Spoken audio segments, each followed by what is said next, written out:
मतदार याद्या 15 ऑक्टोबरपर्यंत अपडेट करू देण्याची राज्य निवडणूक आयोगाची केंद्रीय आयोगाला विनंती। 2 आठवड्यांपूर्वी केलेल्या विनंतीस अजून प्रतिसाद मात्र नाही।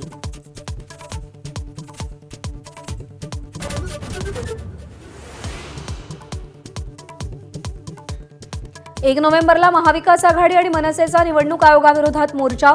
रणनीती ठरवण्यासाठी आज बैठक, तर मोर्चाला उत्तर देण्यासाठी मुंबई पिंजून काढा, भाजप नेत्यांचे कार्यकर्त्यांना आदेश।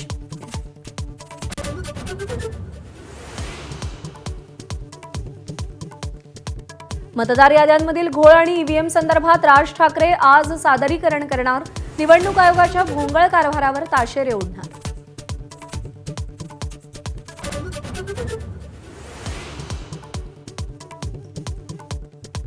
बच्चू कडू अखेर मुंबईत येऊन सरकारशी चर्चेला तयार। आज संध्याकाळी मुख्यमंत्र्यांच्या उपस्थितीत चर्चा। शांततेत आंदोलन सुरू राहणार। कर्जमुक्तीची तारीख सांगितली नाही तर उद्यापासून रेल्वे रोखण्याचा इशारा।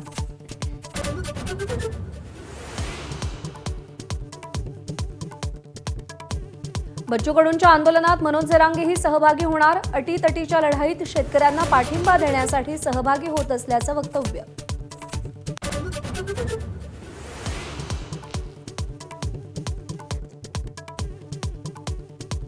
लाडकी बहीण योजनेमुळे प्राध्यापकांची भरती रखडली। 5000 प्राध्यापकांच्या भरतीला वित्त विभागाचा खोडाव।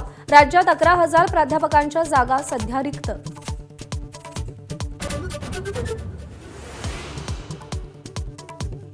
नाशिकमधल्या कुंभमेळ्यासाठी केंद्र आणि राज्य सरकारकडून 25,000 कोटींच्या खर्चाचा आराखडा तयार। राज्य सरकार 7,410 कोटी रुपये देणार।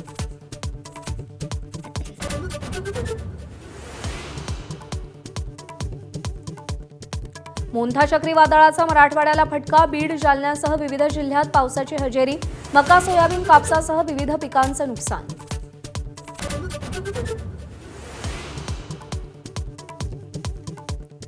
डोनाल्ड ट्रम्प आणि शी जिनपिंग यांच्यात दक्षिण कोरियामध्ये महत्त्वपूर्ण बैठक। टॅरिफ वॉरवर तोडगा निघणार का याची उत्कंठा।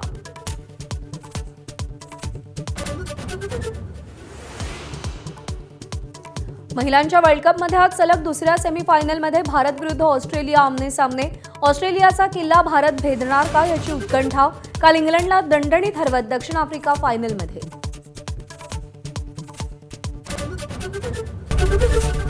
एबीपी माझा, उघडा डोळे बघा नीट।